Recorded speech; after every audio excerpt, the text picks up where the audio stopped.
अस्सलाम वालेकुम नाज़रीन, प्रोग्राम ओपिनियन में तरीका में वलीकार और मैं यासर अहमद स्टूडियो में जॉइन करता सीनियर तजज़ियाकार अली कादर साहब। वेलकम अली साहब। Thank you. अली साहब, 27वीं अमेंडमेंट पास थी सिंध में ई थोड़ो घणो वकीलनि जे हिसाब सां पाण खे महसूस थियो, एहतिजाज बाइकॉट्स वग़ैरह शुरू थिया। अने पंजाब में भी मुंहिंजे ख़्याल सां लाहौर हाई कोर्ट भी बाइकॉट कल्ह या अॼु हिकिड़ो ॾींहुं कयो आहे। कुझु वकील कामयाब थिया आहिनि, कुझु न थिया आहिनि। पर ज़ाहिर आहे रेज़िस्टेंस आहे उते, छो जो उते थोरी घणी सख़्ती आहे, हिते शायदि को सख़्ती घटि आहे या छा आहे,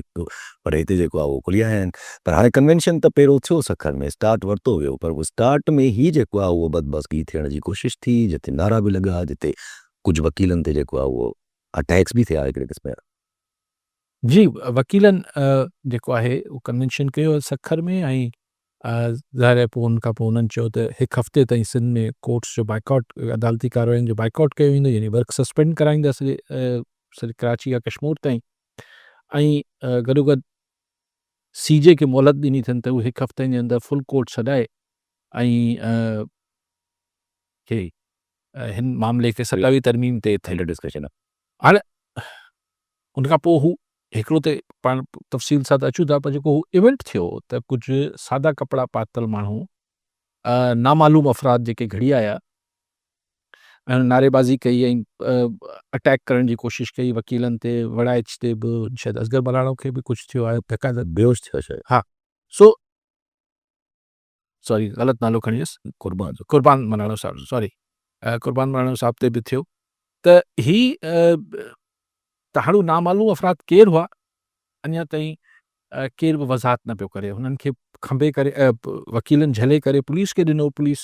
थाणे ताईं शायदि खणी वई या रस्ते में छॾे ॾिनो या छा थियो। मुंहिंजी जांच कयूं था। हा, त उहो ज़ाहिर हिन में जांच कहिड़ी कहिड़ी ॻाल्हि आहे भई, जेके नारा हणी रहिया हूंदा उहे ई हूंदा, हू त नामालूम अफ़राद हुआ। असां वटि नामालूम अफ़राद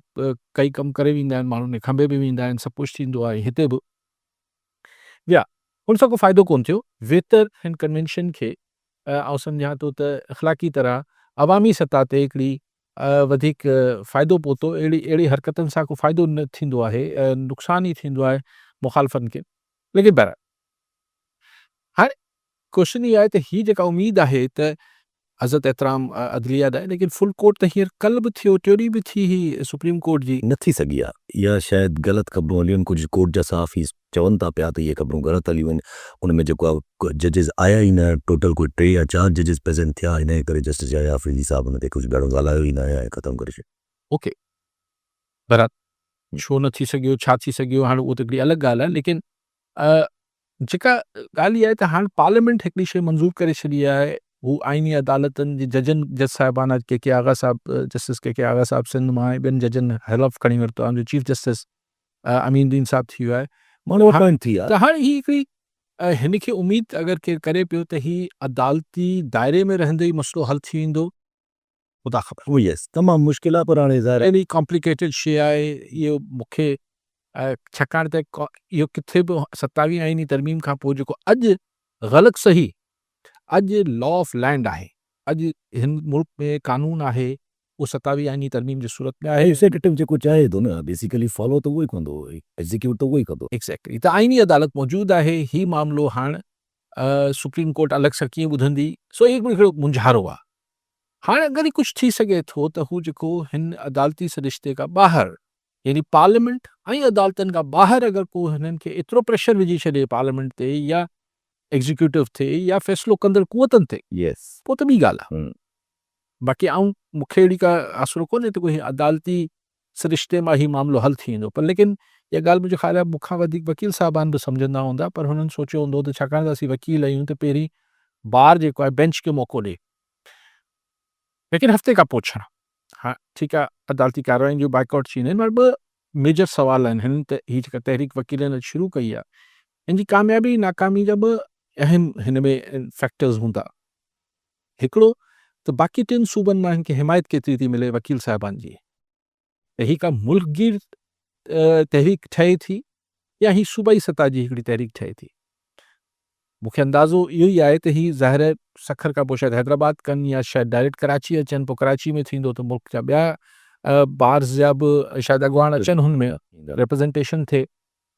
त हिकिड़ो फैक्टर इहो आहे त ही जेका अॼु सखर मां शुरू थियो आहे, इन खे बाक़ी 3 सूबनि मां बार्स जेके आहिनि या वकील साहिबान जी केतिरी हिमायत हासिल थिए थी, दैट्स फैक्टर नंबर ए। ऐं एतिरो ई अहम ॿियो फैक्टर, बल्कि हिन खां वधीक अहम फैक्टर इहो आहे त सिविल सोसाइटी, आम माण्हू हिन जी हिमायत में केतिरो प्रैक्टिकली मैदान अमल में अचनि था, इहो वॾो फैक्टर हूंदो। अगरि वकील पंहिंजे मुंहुं सिर्फ़ु कंदा रहंदा त ज़ाहिर आहे हिकिड़ो वक़्तु ईंदो त ही थकिजी पवंदा, केतिरा ॾींहं बैकआउट थींदो। ऐं अगरि ही किथे एहतिजाज कंदा, कन्वेंशन्स, ठीकु आहे कन्वेंशन थी वञे थो, लेकिन पोइ भेरे बि जेको ही मिसाल ॾियनि था ॿ तरीक़नि जो वकील साहिबान जूं, हिकिड़ी जेका चौधरी इफ़्तिख़ार लाइ हलाई वई, पर चौधरी इफ़्तिख़ार जी तहरीक में सियासी पार्टियूं गॾु हुयूं, सिविल सोसाइटी गॾु हुई, मीडिया हुन ज़माने में अञा असांजी हुन महिल जी मुशर्रफ स्टैब्लिशमेंट खे अंदाज़ो न हो त इलेक्ट्रॉनिक मीडिया केतिरो इफेक्ट विझी सघे थी। हुन महिल इलेक्ट्रॉनिक मीडिया नयो नयो उरूज ते पहुतल हुई। इलेक्ट्रॉनिक मीडिया बि यानी कारा कोट, कारो कैमरा, पब्लिक, त हू हिकिड़ो नओं जहान ठही वियो। ॿियो जेको सिंध सतह ते कमु थियो उहो जेको बबलो धरणो लॻो, हाणे उन में बि तव्हां ॾिसो त सिर्फ़ु वकील साहिबान न हुआ, उन बि ज़ाहिर आहे उन जी कामयाबी, बबलो धरणे जी कामयाबी में वकीलनि हुन जी अॻुवाणी कई, पर ॿिया अॻुवान सियासी, पर आउं हमेशह चाहियां थो त हुन में जेको खुदरो माण्हू निकिता, बिना के पार्टी न रंग नसल हिन खां हटी करे माण्हुनि चयो त बाबा ही सिंध जो कॉज़ आहे, हुन ते निकिरूं था। त ॿिन्ही केसिस में पाण ॾिसूं त हुननि जी ॿिन्ही तरीक़नि जी कामयाबी जे पोयां पब्लिक पार्टिसिपेशन, राय आमा जी सपोर्ट, इहे फैक्टर्स हुआ। हिन दफ़े वकील साहिबान खे पहिरीं त ॾिसणो आहे त मुल्की सतह ते पाण में केतिरो गॾु आहिनि ऐं हिननि खे माण्हू केतिरो सपोर्ट था, आम माण्हू। छाकाणि त सियासी पार्टियुनि जी अक्सरियत त सरकार में आहे, वो त 27 तरमीम के हक़ में वोट ॾेई वेठी आहे, हिकिड़ी ॾेई वठी पीटीआई ॿाहिरि वेठी आहे, हाँ, बाक़ी नंढी नंढी जमातूं सभु नंढी नंढी जमातूं ही तहरीक तहफ़ुज़, आईन पाकिस्तान जेके आहिनि। त बेसिकली आम माण्हू, खुदरो माण्हू केतिरो हिन जे हक़ में निकिरे थो, केतिरो हू सेंसिटाइज़ आहे, आम माण्हू केतिरो हिन मामले में हुनखे हसासियत केतिरी आहे त 27 तरमीम हुन लाइ केतिरी ख़राबु आहे या सुठी आहे, उहो बहरहाल हिकिड़ो $1 मिलियन जो सुवालु आहे। त हू जेतिरो हसास थींदो ओतिरो ई हू पार्टिसिपेट करण लाइ ॿाहिरि निकिरंदो, पर अगरि हसास न थींदो त पोइ सिर्फ़ु वकीलनि जी हद ताईं, ऐं वकीलनि में बि सिर्फ़ु हिकु सिंध जी सतह ते वकील बीठा रहिया, त बहरहाल ही पंहिंजो फ़र्ज़ु पूरो करे वेंदा, पर हलाइण जो केतिरो असरु। केतिरो बीह सघनि इहो वरी पोइ सुवालु रहंदो। ऐं पर ज़ाहिरी ॻाल्हि आहे जॾहिं ही ईंदा रोड ते, हाणे नंढड़ी क्यों सर अहिड़ो कन्वेंशन थियो आहे, कन्वेंशन में बदमज़गी थी पई, कन्वेंशन में माण्हू हिकिड़े क़िस्म जा सिविल में चढ़ी आया, अलाए केरु अलाए नामालूम अफ़राद, त इहो थी वियो। जॾहिं आहिस्ता आहिस्ता ई मोमेंटम गेन थींदो त ज़ाहिर आहे होॾां बि ॻाल्हियूं वधंदियूं ईंदियूं, होॾां क्रैकडाउन वधंदो ईंदो, and that creates more problems. पोइ उन में ज़ाहिरी ॻाल्हि आहे जहिड़े में त पोइ त या त हे पियो ते हटनि या त सफ़ा चढ़ी अचनि। ॾिसो वकीलनि जे केस में ही जेको ॾंडो आहे, जेतिरो ॾंडो सवायूं कंदा ओतिरो वकीलनि जे केस में हुननि खे फ़ाइदो थींदो। ही पीटीआई न आहे, हिकिड़ी ॿियो जहान ठही पवंदो। उहे वकील साहिबान बि जेके हिननि सां सियासी या नज़रियाती तरह या उसूली तौर ते इतफ़ाक़ न बि कनि पिया, 27 तरमीम जे हक़ में बि आहिनि, मिसाल पीपल्स पार्टी जा हामी वकील, मिसाल नवाज़ लीग जा हामी वकील, MQM जा हामी वकील, एंड सो ऑन, पर उहे बि जॾहिं इहो ॾिसंदा त इहो ॾंडो वसे पियो कारे कोट ते, त पोइ बिरादरीज़म बि त का शइ, पोइ उते बि बिरादरीज़म क्रिएट थींदी आहे सभु कुझु। हाणे अगरि इनखे ई जोड़ियो वग़ैरह जे ज़ाहिर सी ॻाल्हि आहे, पोइ हिन सां गॾु इहो बि ॾिसणो आहे नंढिड़ो फैक्टर, हू कोई एॾो वॾो फैक्टर न आहे मुंहिंजी नज़र में, छाकाणि त उहो हिकिड़ो हुनजो इख़लाक़ी प्रेशर वधीक आहे। मिसाल अॼु लाहौर हाई कोर्ट जे हिकिड़े मोज़िज़ जज साहिब बि इस्तीफ़ा ॾेई छॾियो आहे, अञा इस्लामाबाद हाई कोर्ट जे जज साहिबान जे बि इस्तीफ़ा जी हलनि पियूं, सुप्रीम कोर्ट मां इहो अगरि गॾु गॾु ॿई शयूं हलंदियूं रही बेंचनि बार जूं, पर उन ई साॻी रीति साइमल्टेनियसली जज साहिबान आईनी अदालत जा हल्फ़ बि खणनि पिया। सो बेसिकली ॾिसणो आहे त रोडनि ते छा थो थिए। एग्ज़ैक्टली छो जो हिते सिस्टम उहो ई फ़िलहालु हले थो पियो, कंफ्यूजन ऐं केओस वारो। कॉलर वठी विजय कुमार चावला ॾहरकी मां। जी चावला साहब छा चाहींदा? जी मुंहिंजो अलीकाजी साहिब सां हिकिड़ो ई सुवालु आहे, जेको भोटकी कटमोर टिकाब इलाइक़े में कते इलाइक़े में रोज़ु जान वञे पियो, 5-10 लाशूं खणनि था। सुभाणे असांजे ॾेरकी जा दोस्त आहिनि सियासी समाज विले घोटकी जा, उहो रोटी तरफ़ वेंदा अमुन जे लाइ क़ाइमु करण लाइ। इल्मी सियासतदान या वॾेरा या जेके चूंडियल नुमाइंदा उहे ख़ामोश छो बाबा सियासी समाज छो वेंदा आहिनि, उहे पंहिंजूं कोशिशूं पूरी करे उन्हनि खे अमन कान कराए सघंदा आहिनि। पर पुलिस जे हवाले सां स्टेट जे हवाले सां अमन कराए सघनि था न। मुंहिंजो इहो सवाल आहे ख़ाली ख़ाली कहिड़े हवाले सां साईं? कि अमन लाइ ही बिरादरी जो हा अमन काम करण लाइ इहे जेके जहिड़ा हालत था सही सुठी ॻाल्हि आहे चावला साहिबु अगरि तव्हां मेड़ करे वेंदो माण्हू मेड़ करे वेंदा आहिनि अगरि परचाए वठोनि पर इहे एतिरा सादा जहिड़ा हूंदा कोन आहिनि हिननि जे पोयां भोतार हूंदा आहिनि हिननि जे पोयां इलाइक़े जी सियासत हूंदी आहे हिन जे पोयां पैसा हूंदा आहिनि हिन जे पोयां माल मिल्कियत हूंदी आहे ईअं न आहे त ॿ माण्हू विड़ी पिया आहिनि त उन्हनि खे तव्हां वञी ठाहे वठो कोशिशि करणु तव्हांजी बिल्कुलु जाइज़ आहे करणु कोशिशि कयो इहो ठीकु मुस्तक़िल तौर ते तॾहिं ठीकु थींदो जॾहिं अमन अमान जेको चओ था जॾहिं कानून हरकत में ईंदो त उन में पोइ को हीअ गुंजाइश या रिआयत न आहे त तव्हां बिरादरी जे नाले ते मारियो आहे तव्हां फलाणे नाले ते मारियो आहे फलाणे कार्यकारी जे नाले ते मारियो आहे माण्हू मारियो अथव तव्हां क़ातिल आहियो मरण वारो मक़तूल आहे मुंहिंजी ज़ात बिरादरी कहिड़ी आहे इहा इररिलेवेंट आहे सो पर पहिरियों तव्हां कोशिशि कयो पर सुठी ॻाल्हि आहे मुंहिंजी दुआऊं आहिनि तव्हां सां ज़ाहिर ऐं हाणे पंहिंजी ॻाल्हि जेका पले पई नथी वञे त वापसि हूंदी हाणे ज़ाहिर जीअं तव्हां ॻाल्हि कई त हीअ जेको अगरि बिल्डअप थिए न थिए सुवालु आहे पर ॿ पासा आहिनि न हिकिड़ो त इहो 27 अमेंडमेंट वकील या जहिड़ी तरीक़े सां हीअ जेका पंहिंजी सिचुएशन आहे ॿिए पासे जा केपी वारी जेका सिचुएशन आहे उहा बि ॾाढी उभरंदी थी वञे ख़तरनाक थींदी थी वञे आफ़रीदी साहब अॻिते था वधनि हू त चवनि कानून साज़ियूं ऐं बक़ाया ॻाल्हियूं मिलिट्री खे चवनि था मां रिस्ट्रेन कंदुमि रोकींदुमि त उन्हनि जा ख़बर न आहे हाणे छा हुननि जी एक्सपेक्टेशन्स आहिनि पर हू त हिन तरफ़ था वञनि उहे अहिड़ी ॻाल्हियूं था कनि ज़ाहिर उते गवर्नर राज जूं ॻाल्हियूं बि हलनि थियूं त बाबा उहो बि अची सघे थो कहिड़े बि टाइम ते आफ्टर द 27 महीने माण्हू चवनि था होलियो बिगड़जी वेंदो घणियूं ॻाल्हियूं कनि था पिया साफ़ ई त इहो momentum is bound to increase but सुवालु इहो आहे त क्रश केतिरो कयो वेंदो किन कीअं हद ताईं वियो वेंदो त हे त पोइ कल्ह घणनि ॻाल्हियुनि ते कुझु वकील साहिब आहिनि उहे त क्लियर चवंदा बैरिस्टर सलाउद्दीन साहब चवंदा भई हीउ 1 यूनिट आहे मार्शल लॉ जी तरफ़ कहाणी वञे थी पई कंहिंखे नज़र अचे न अचे अच्छा हाणे इलाही सारी तव्हां ॻाल्हियूं करे वियो बेसिकली लेकिन हिकिड़ी ॻाल्हि इहा तव्हां हिकिड़ो बार बार जुमिलो चयो पियो त कंहिं हद ताईं ॻाल्हि बींदी हदनि जो सुवालु न आहे ही हिकिड़ी उहा अप्रोच आहे हिन महिल जेका कार फर्मा आहे त बाबा ही हदफ़ पूरो करिणो आहे या ही कमु न करणु ॾियणो आहे कम वॉट में जेको थिए सो घटि बसि न करणु ॾियणो आहे या ही करिणो आहे त पोइ जॾहिं इहा सोच अचे थी त बाबा इहो त करिणो ई करिणो आहे या इहो न करणु ॾियणो आहे त पोइ कॉन्सिक्वेंसिस परवाह नथी थिए हुन जा कहिड़ा नतीजा निकिरंदा उन तव्हांखे परवाह न हूंदी आहे इहा हिकिड़ी कॉमन लॉजिक आहे माण्हू जॾहिं उन कैफ़ियत में ईंदो आहे पोइ चवंदा हाणे जेको थियो सो थियो त हींअर मुल्क में मोरलेस उहा सोचकार फर्म आहे त ठीकु आहे केपी भई हाणे केपी वारो इलाही सुहेल आफ़रीदी हथनि मां निकितो पियो वञे हू बि त ॾिसो सुहेल आफ़रीदी या 804 वारो अगरि तव्हां ॾिसो त भई हिन पासे का बि इहा ई सूरत हाल आहे हू बि बज न पिया कनि को हेठि न पिया थियनि को लचक न पिया ॾेखारिनि चवंदा ठीकु आहे जेको थियो सो थियो मतिलबु जेका सिचुएशन आहे अगरि पाण हिन खे ख़ालिस्तनि PTI स्पेसिफिक ॾिसूं त हिन पासे बि हीउ जेको चए पियो बार बार हिकिड़ी ॻाल्हि करे पियो सुहेल आफ़रीदी ज़ाहिर आहे असांजी इस्टेब्लिशमेंट या ऑपरेशन कंदड़ धुरियुनि खे तमामु नागवार गुज़रंदी हूंदी त ही कोलेटरल डैमेज ऐं फलाण ऐं ढिमकाण ही जेके ॻाल्हियूं करे पियो सुहेल आफ़रीदी केसिस कनि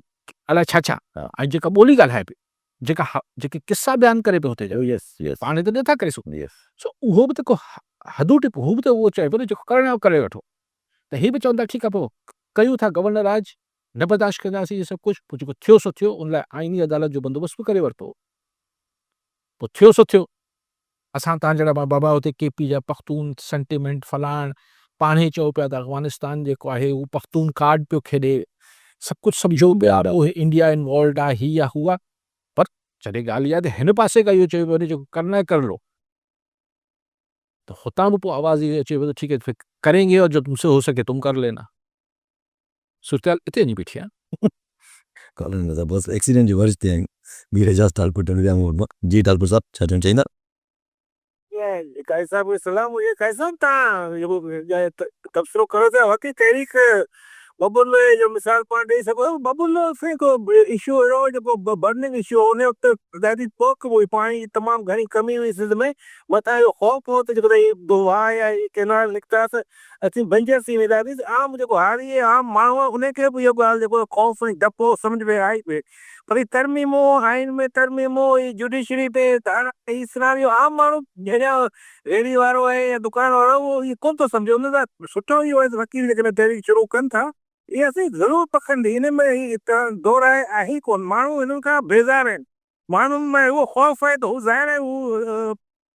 उहो जेको असां सख़्ती कंदा हुनजी सर्वाइवल जो सुवाल आहे जेको सिस्टम जो त उहो पंहिंजो पूरो ज़ोर हिनखे रोकड़ अथसि ऐं हिन लाइ वकील ई कंहिंखे मोह ॾेई सघनि था उन सां गॾु सिविल सोसाइटी ज़रूरु निकिरंदी पंहिंजी जॾहिं आसे आसे डपु निकिरे उन लाइ KPK में जेको उते खुली फज़ा आहे उते बि गौर थींदो इंशाल्लाह तहरीक मुंहिंजे हिसाब सां ज़रूरु कामयाबु थींदी माण्हू इन निज़ाम खां बेज़ार आहिनि जेको पढ़ियल लिखियल तबिको या सिविल सोसाइटी आहे मीडिया तव्हां ॾिसो न हर एंकर जेको आहे सुलझियल एंकर आहे उहो सिस्टम जेको तरमीम जे ख़िलाफ़ पियो ॻाल्हाए तव्हां को बि जियो खणो ARY खणो का बि मीडिया खणो मां सम्झां तारीफ़ नहीं हलती इंशाल्लाह महिरबानी तव्हां तकरो ठीक saying we call Nazir Lund Mirpur कासमा जी लुंड साहब that will चाइना आखिरी सबका पहिरीं त अली काज साहब जिन के तव्हांखे अस्सलाम वालेकुम इलाही अरसे खां पोइ आउं जॉइन करियां पियो अली काज साहब तव्हांजो प्रोग्राम ऐं मूंखे 27 अमेंडमेंट जेका हींअर रिसर्च थी कई आहे जिन हालात में थी आहे उन ते सॼे मुल्क में हिकिड़ी आम माण्हू में तशवीश जी लहर आहे ऐं हिन वक़्तु जेके मुल्क जा हालात आहिनि अवां ज़िक्र बि करियो पिया अफ़गानिस्तान इंडिया ऐं इसराइल जे हवाले सां ऐं सिंध में त ख़ुशूसी तौर ते ॿ बरलो वारो पहिरीं इहो ई धरनो वकील साहिबान जो गयो हो त हिन वक़्तु जेको बुख बेरोज़गारी नौजवान में मंशात क्राइम जो तमामु घणो रेशो आहे सिंध जे अंदरि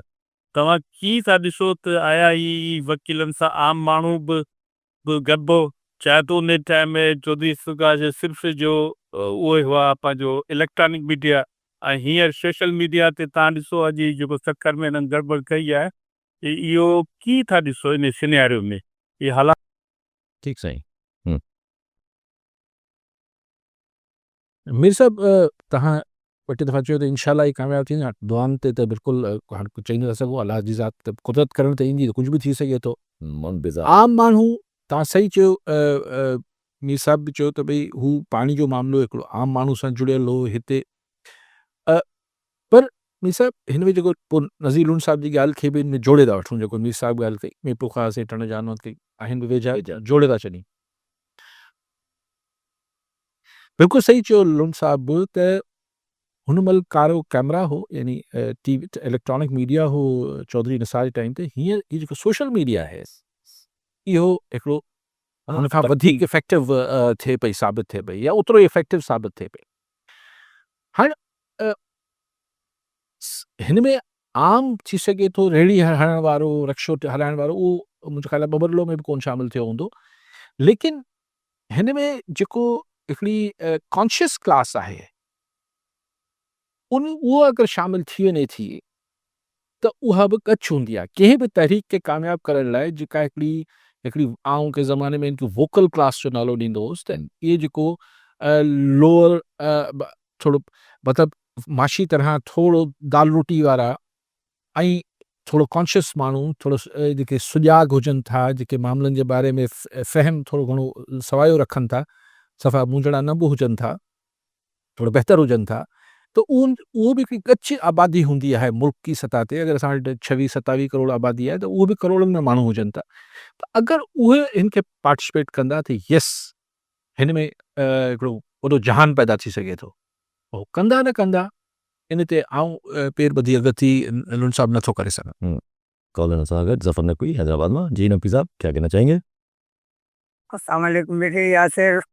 जी मोहतरम अली काजी साहब सलामत रहें खुश रहें परवरदिगार सेहत दे आप लोगों को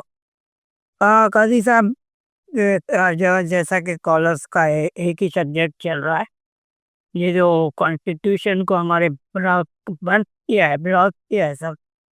और माशाल्लाह उस पार्टी ने भी इसमें साथ दिया है दफन करने में आइन को जिस पार्टी ने आइन को बनाया था यानी भुट्टो साहब को ये क्रेडिट जाता था इस कॉन्स्टिट्यूशन के बनाने का 73 का खैर वकला और ये जो सिविल सोसाइटी और पढ़े लिखे लोग सबको नजर आ रहा है कि इससे 27th अमेंडमेंट 27वीं तरमीम से अपनी जात को फायदा पहुंचाया है, इस्तिस्ना हासिल किया है। सेल्फिश लोग खुद गलत लोगों से सब नफरत करते हैं और एक ऐसी क्वालिटी है, एक ऐसा फर्ज जो दूसरों की खातिर जीता है, वो फिर तारीख में अमर हो जाता है। लोगों को अंदाजा है। मुझे खुशी इस बात की है कि हमारे सिंध से शुरू किया वो कला ने, वो हमारे लिए जब यानी हमें इतने इमाम बने हैं और ये आगे बढ़ेगी, क्योंकि जनरल पब्लिक भी सर 11 करोड़ लोग खत गुर्बत से नीचे हैं। दुनिया में सबसे ज्यादा लोग पाकिस्तान छोड़ के जा रहे हैं, जहाँ इंसाफ यानी जुडिशरी जो है एग्जीक्यूटिव के अंडर में आ जाए, वहाँ झटकी क्या मजा है कि वो मुझे वजीर आजम साहब या किसी साहब के खिलाफ फैसला करे जो तारीख इस्लाम में नहीं है, तारीख इंसानियत में नहीं है। वो जो चर्चिल की बात थी कि इंसाफ हमारी अदालतें दे रही हैं, फिर हमें कोई फिक्र नहीं, हमारी अदालतें बिल्कुल रास्त हो गई हैं। और मुझे 100% श्योर की सर पब्लिक उठेगी और इस अंदाज से उठेगी कि ताकतवर लोगों को सपने भी लगाने मिलेगी। सरकत सलाती जी ठीक है ब्यूटी कॉलर माजिद अली साहब मोरुमा जी साहब साहब चाचू चाहिए ऐं कुझु वक़्तु अॻु में जेको आहे सो फ़ैसिलो आयो ज़ुल्फ़ार जी भुटे जे क़त्ल बाबति, जंहिंमें हिकिड़ो जुमिलो लिखियो वियो हो त a fair trial was not given to mister Bhutto. Zulfikar Ali Bhutto उहो माण्हू हुयो जंहिं 1973 जो आइन ॾिनो। हाणे जॾहिं अमेंडमेंट थी आहे त झटि त अतारमेंट लॉ जॾहिं हिकिड़ी रिज़ाइनेशन लेटर लिखियो त हुन में उहो जुमिलो लिखियो the constitution that I swore and also to uphold and defend is no more. जंहिं कानून जी बारादस्ती जो मां कसम खयो आहे उहो हाणे न रहियो आहे। जी सर ऐं इन ते थोरो रोशनी विझंदो त जॾहिं ज़ुल्फ़ार अली भुटे खे इनजे ठाहियल कानून मां हिफ़ाज़त न मिली सघी त हीअ कहिड़े कानून जी हिफ़ाज़त कनि पिया ऐं जेको हाणे जेको कानून जेको न रहियो आहे उनजी हैसियत छा आहे। ठीक से नकवी साहब वो फैज़ अहमद फैज़ लिख कर चले गए। हम देखेंगे लाजिम हम भी देखेंगे वाली बात कि भाई लोग उठेंगे, एक इनकलाब और ये जो अवामी जिस ताकत का आप जिक्र कर रहे हैं, देखिए ऐसी बहुत सारी ख्वाहिश रखकर बहुत सारे हमारे मुदब्बर हमारे बुजुर्ग जो हैं वो इस मुल्क से इस दुनिया से ही रवाना हो गए। हम और आप भी इस उम्मीद पर हैं कि एक दिन कि वो दिन के जिसका वादा है दिन कि यानी एक दिन हमारे यहाँ भी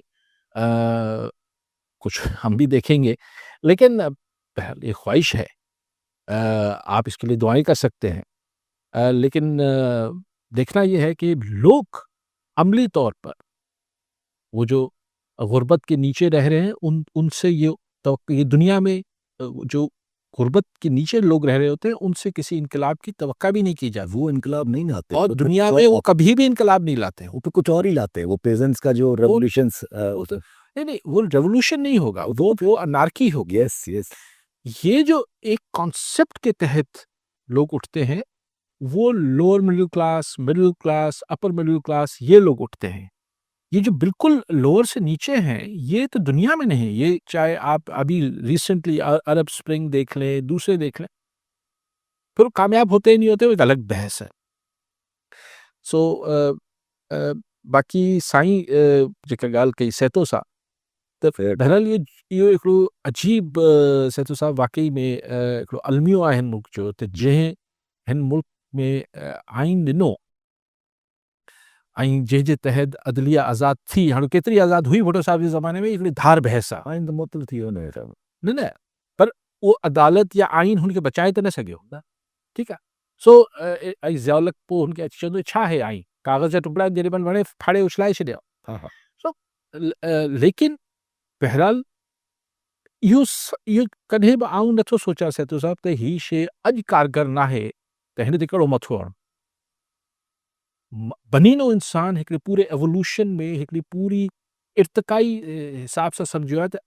तरीक़ो त इहो ई आहे त आइन हुजे ऐं आइन ते अमल थिए ऐं जमहूरी रूह ते अमल थिए। यस जमहूरियत के नोटिफिकेशन जे ज़रिए न ईंदी आहे। असांखे न नए आइन जी ज़रूरत आहे, न नई तरमीमनि जी ज़रूरत आहे। असांखे जेको आहे उनखे उनजी रूह में course. इम्प्लीमेंट करिणो आहे Yes. उहा अनफॉर्चुनेटली असां वटि नथो थिए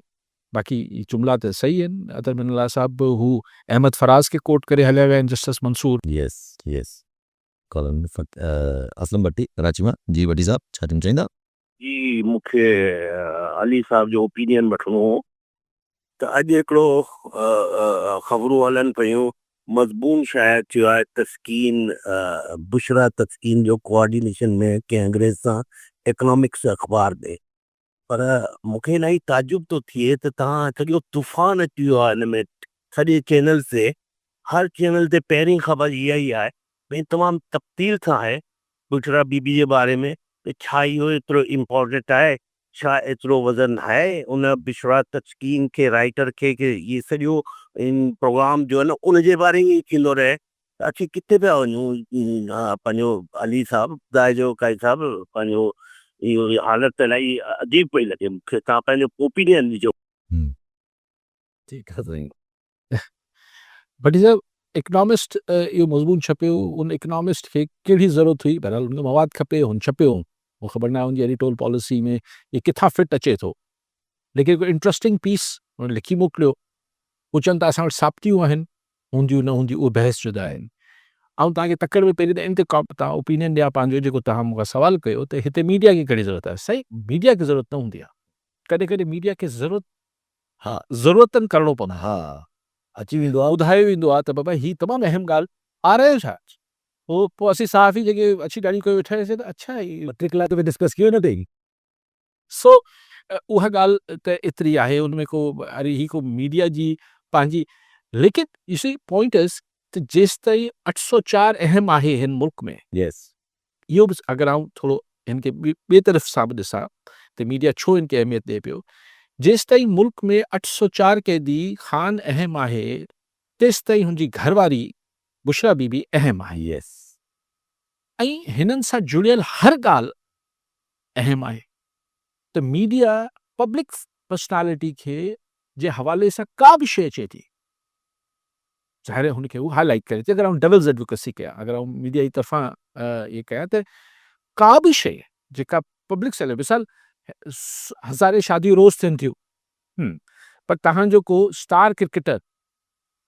बैट्समैन को बॉलर शादी कंदो त हू मीडिया में हाईलाइट थींदो छाकाणि त हू हिकिड़ी पब्लिक फिगर आहे लेकिन ही जेका शइ हली हिन में नई ॻाल्हि कहिड़ी कई वई आहे का बि ये सभु इस पे इहे सभु पुराणा किस्सा आहिनि सभु जेके गॾाए करे न उन चयो स्पेकुलेशन हुई या रियल आहे या न आहे आउं चवां थो हीअ सिन नई ॻाल्हि कहिड़ी हुई पर हुननि तो कंपाइल कयो आहे हाणे सुवाल इहो आहे त असां वटि नज़र लाहिणु असां वटि जेको सदको करणु ही ॿकरा कुहणु ही सभु शयूं त हिन में को आम घरनि में बि थींदो आहे जिते अफोर्ड नथा करे सघनि ॿकरा उते 5 रुपया बि माइरूं घोरे जेको आहे घर मां माण्हुनि खे रवानो कंदियूं आहिनि हिन में को अजीब ॻाल्हि न आहे त अगरि हू सदको करे पई या छा पई करे अगरि हू क़ब्रिस्तान में वञी किथे का शइ मुबैना तौर ते यस ही हिकिड़ी टिपिकल ॻाल्हि आहे पर इहे ॻाल्हियूं पुराणी थी हुयूं एतिरियूं घणियूं थी वयूं हाणे हिन में जेका ॻाल्हि पहिरीं पाण न करे सघंदा हुआसीं उहो मीडिया ते पर उहे बि सरगोशियूं में हलंदियूं हिन दफ़े हिन इकनॉमिस्ट उनखे बि आंदो आहे त बाबा हीअ जेका बुशरा बीबी हुई ही के खुफ़िया एजेंसी जे असांजे हिकिड़े सघारे इदारे जे मार्फत हुनखे यानी बुशरा बीबी ॿिए लफ़्ज़नि में इहो हुन एजेंसी जे असांजे हिकिड़े सघारे इदारे जी चवण ते कंट्रोल कयो वेठी हिनखे ऐं इहे ॻाल्हियूं बि असां मुंहिंजे लाइ त को बि नयूं न आहिनि लेकिन हाणे ॻाल्हाए सघूं था छाकाणि त इकनॉमिस्ट लिखियो आहे हाणे ॿाहिरियों इदारो लिखी छॾे त उहो मोतबर थी वञे थो ओन कनि था पिया ठीकु आहे। द फैक्ट्स ते बेस्ड आहे फैक्ट्स अच्छा सरकार चई फैक्ट सरकार चए थी फैक्ट्स त हाणे पहिरीं त इहो बि ॾिसणु खपे त असांजी खुफ़िया इदारा ही स्पाउस जेके घरवारियूं ऐं घरवारा छा इहे फिट कंदा आहिनि छा ऐं हुनजे थ्रू ऑपरेट कंदा आहिनि छा एतिरो पर्सन पंहिंजी नौकिरी लाइ न पर मूंखे सम्झायो त इहो छा एडमिशन आहे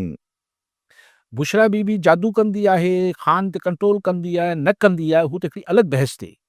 पर इकनॉमिस्ट जे हिन नुक़्ते जी त तरदीद हुकूमत पाकिस्तान में करणु खपे न बाबा असां वटि खुफ़िया एजेंसियूं कमु न कंदियूं आहिनि। अहिड़ो कमु माना ईअं कमाल था कयो। कारा जादू करण त इहे मतिलबु इहो